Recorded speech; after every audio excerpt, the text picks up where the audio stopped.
प्रातःकाल के सभी कार्यों से मुक्त होकर गौतम बुद्ध के शिष्य उनके पास आए। गौतम बुद्ध ने संदेश देना आरंभ किया। बोले, आज मैं तुम्हें एक ऐसे व्यक्ति की कथा सुनाता हूँ जिसके पास सब कुछ होते हुए भी वह दुखी था। गौतम बुद्ध कहते हैं कि किसी नगर में एक सेठ रहता था। उसके पास लाखों की संपत्ति थी, बहुत बड़ी हवेली थी, नौकर चाकर थे, फिर भी सेठ के मन को शांति नहीं थी। एक दिन किसी ने उसे बताया कि अमुक नगर में एक साधु रहता है। वह लोगों को ऐसी सिद्धि प्राप्त करा देता है कि उससे मनचाही वस्तु मिल जाती है। सेठ उस साधु के पास गया और उसे प्रणाम करके निवेदन किया, महाराज, मेरे पास धन की कमी नहीं है, पर फिर भी मेरा मन बहुत अशांत रहता है। आप कुछ ऐसा उपाय बता दीजिए कि मेरी अशांति दूर हो जाए। सेठ ने सोचा कि साधु बाबा उसे कोई तावीज़ दे देंगे या और कुछ कर देंगे जिससे उसकी इच्छा पूरी हो जाएगी, लेकिन साधु ने ऐसा कुछ भी नहीं किया। अगले दिन उसने सेठ को धूप में बिठाए रखा और स्वयं अपनी कुटिया के अंदर छाया में जाकर चैन से बैठा रहा। गर्मी के दिन थे, सेठ का बुरा हाल हो गया। उसको बहुत गुस्सा आया, पर वह करता भी क्या। दूसरे दिन साधु ने कहा, आज तुम्हें दिन भर खाना नहीं मिलेगा।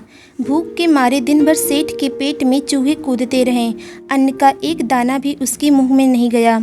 लेकिन उसने देखा कि साधु ने तरह तरह के पकवान उसी के सामने बड़े आनंद से खाए। सेठ सारी रात परेशान रहा, उसे एक क्षण को भी नींद नहीं आई। वह सोचता रहा कि साधु तो बड़ा स्वार्थी है। तीसरे दिन सवेरे ही उठकर उसने अपना बिस्तर बांधा और चलने को तैयार हो गया। तभी साधु उसके सामने आकर खड़े हो गए और बोले, सेठ, क्या हुआ?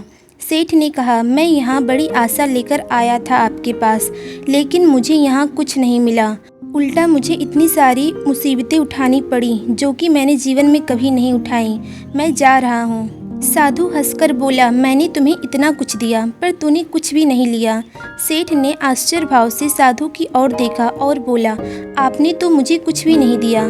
साधु ने कहा, सेठ, पहले दिन जब मैंने तुझे धूप में बिठाया और स्वयं छाया में बैठा रहा, तब मैंने तुम्हें यह बताया कि मेरी छाया तेरे किसी काम की नहीं है।